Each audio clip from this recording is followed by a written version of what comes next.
Hello student, welcome to our history class. We start second lesson from last two videos.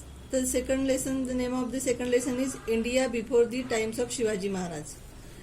In this lesson we completed some points, that is invasion from the northwest, Sultanate in the north, the kingdom of Vijayanagar, Krishnadevaraya, the Bahmani kingdom, Muhammad Ghawan. Now we start the next point is Mughal power.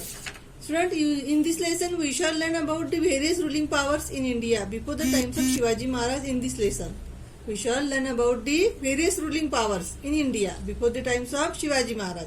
Various ruling powers existed in India during that period. Various ruling powers existed in India during that period. The lesson name is India before the times of Shivaji Maharaj. Here now we start the next point is Mughal power. The word Mughal came from the word Mongols, who were the ancestors of the Mughals. The Delhi Sultanate came to an end in 1526 CE and gave rise to the Mughal power. Babur. Mughal power in 1526 CE, the Sultanate of Delhi came to an end. Mughal power was established there. The next point is Babur. Babur was the founder of Mughal power. Student, you know Babur was the founder of Mughal power. He was the king of Fargana in Central Asia in today's Uzbekistan. He had heard of wealth in India, so he planned of invasion of India. Babur was the founder of the Mughal power. He was the king of Fargana in Central Asia in today's Uzbekistan. Unable to cope up with the power struggle there, he came to Kabul in Afghanistan. There, he heard about the wealth of India and hence planned an invasion of India. Ibrahim Lodi was the reigning Sultan of Delhi at that time. Daulat Khan Lodi was the governor of Punjab under the Sultanate. The relationship between Ibrahim Lodi and Daulat Khan Lodi was strained. Daulat Khan Lodi invited Babur to march on India. Taking this opportunity, Babur invaded India. To repel Babur's invasion, Ibrahim Lodi started with his army. Student, here the Daulat Khan Lodi was the governor of Punjab under the Sultanate. Daulat Khan Lodi was the governor of Punjab under the Sultanate, but the relationship between Ibrahim Lodi and Daulat Khan Lodi was strained. Relation between Ibrahim Lodi and Daulat Khan Lodi was strained. Daulat Khan Lodi invited Babur to march on India. Taking this opportunity, Babur invaded India. To repel Babur's invasion, Ibrahim Lodi started with his army. To repel the Babur's invasion, Ibrahim Lodi started with his army. There was battle between Ibrahim Lodi and Babur on 21 April 1526 at Panipat. At Panipat on 21st April 1526, both the armies met. Artillery were used effectively by Babur for the first time. Ibrahim Lodi was defeated and the rule of the Delhi Sultanate came to an end. In the history of India, this battle is known as the First Battle of Panipat. This battle is known as Panipat First Battle. He defeated Ibrahim Lodi's army. This is known as the First Battle of Panipat. After the Battle of Panipat, students, after the Battle of Panipat, Rana Sanga of Mewar brought all Rajput kings together. Rana Sanga of Mewar brought all Rajput kings together. There was a battle between Babur and Rana Sanga at Khanwa. Babur's artillery and reserve force played a key role in this battle. Babur's artillery and reserve force played a key role in this battle and Rana Sanga's army was defeated. Babur died in 1530 CE. After this, the Rajputs posed a challenge before Babur. Mewad's Rana Sanga brought all Rajput kings together. The battle between Babur and Rana Sanga took place at Khanua. Babur's artillery and reserved force played a key role in this battle. Rana Sanga was defeated. Babur died in 1530 CE. After Babur, his son Humayun in 1530 CE ascended the throne. He had to face the opposition of Sher Shah, who was the leader of the Afghans in India. Sher Shah in 1539 CE defeated Humayun and on the throne of Delhi established the Sur dynasty. Sher Shah introduced reforms in the land revenue system. He introduced the coin rupaya. Do you know, student, after Babur, Humayun, and from 15 to 55 CE to ascended the throne, he was defeated by Sher Shah. Sher Shah established the Sur dynasty on the throne of Delhi. There was a battle between Akbar and Hemu at Panipat in 1556 CE. This is the second battle of Panipat.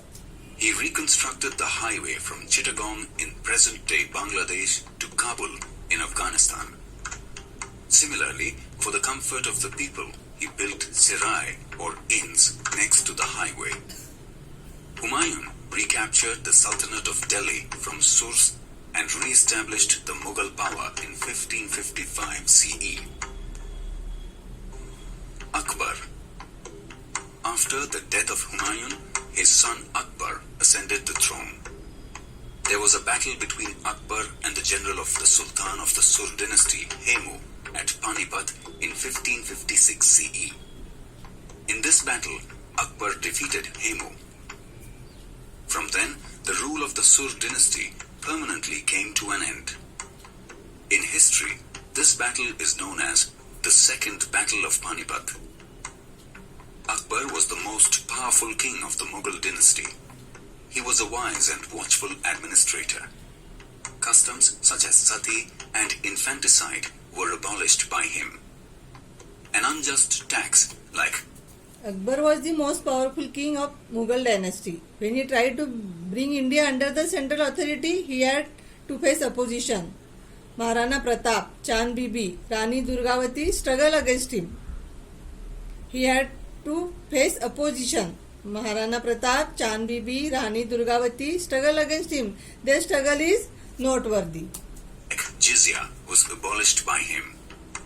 His religious policies were liberal and tolerant. Din-e-Ilahi, a new religious order Akbar tried to found by incorporating all the good principles from all religions.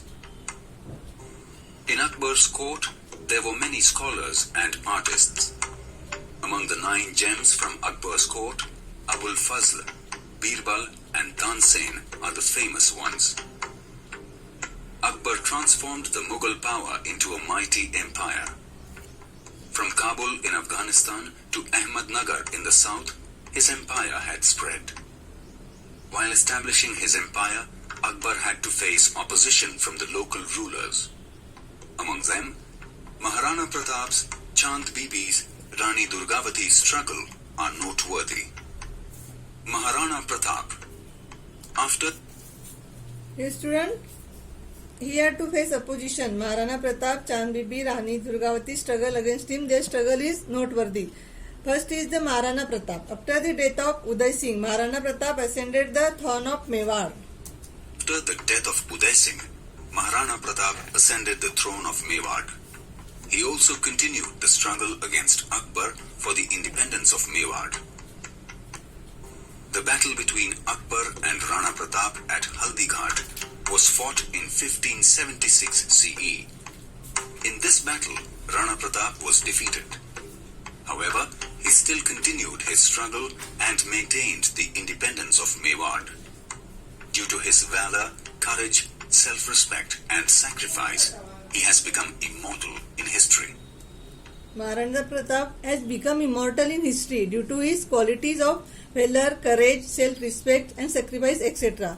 Then Chand Bibi. The Mughals attacked Ahmednagar, the capital of Nizam Shah's kingdom in 1595 CE. Mughal army put the fort of Ahmednagar under siege. Chand Bibi, the capable daughter of Hussain Nizam Shah of Ahmednagar.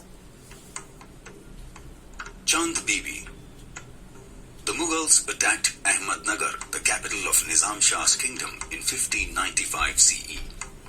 The Mughal army put the fort of Ahmednagar under siege. Chand Bibi, the capable daughter of Hussain Nizam Shah, then bravely defended the fort. But during that time, there was an internal strife among the factions of the Sardars in Nizam Shah's kingdom. This resulted in the murder of Chand Bibi. Later, the Mughals captured the fort of Ahmednagar. But Nizam Shahi's entire kingdom did not come under the control of the Mughals. At this time, there was an internal strife among the factions of Sardars in Nizam Shahi's kingdom. This resulted in the murder of Chand Bibi. Later, the Mughals captured the fort of Ahmednagar, but the Mughals could not bring the entire kingdom of Nizam Shahi under their control. Then next is Rani Durgavati. Gondwana can broadly be said to comprise the eastern part of Vidarbha, part of Madhya Pradesh to its north, western part of today's Chhattisgarh, north part of Andhra Pradesh and western part of Odisha. Who is Durgavati? Durgavati, born in dynasty Chandel Rajput, became the queen of Gondwana. When she was married, she was an excellent administrator. She was a very intelligent lady. The struggle of Gondwana Queen Durgavati against the Mughals is important in medieval history. After her husband's death, Durgavati laid down her life while fighting against Akbar, but she did not surrender. Rani Durgavati. Vidarbha's eastern part to its north, part of Madhya Pradesh, today's Chhattisgarh's western part, Andhra Pradesh, northern part, and Odisha's western part, broadly made up Gondwana. Born in the Chandel Rajput dynasty, Durgavati, after her marriage, became the queen of Gondwana. She ran the administration efficiently. In medieval Indian history, Rani Durgavati's struggle with the Mughals is important. After the death of her husband,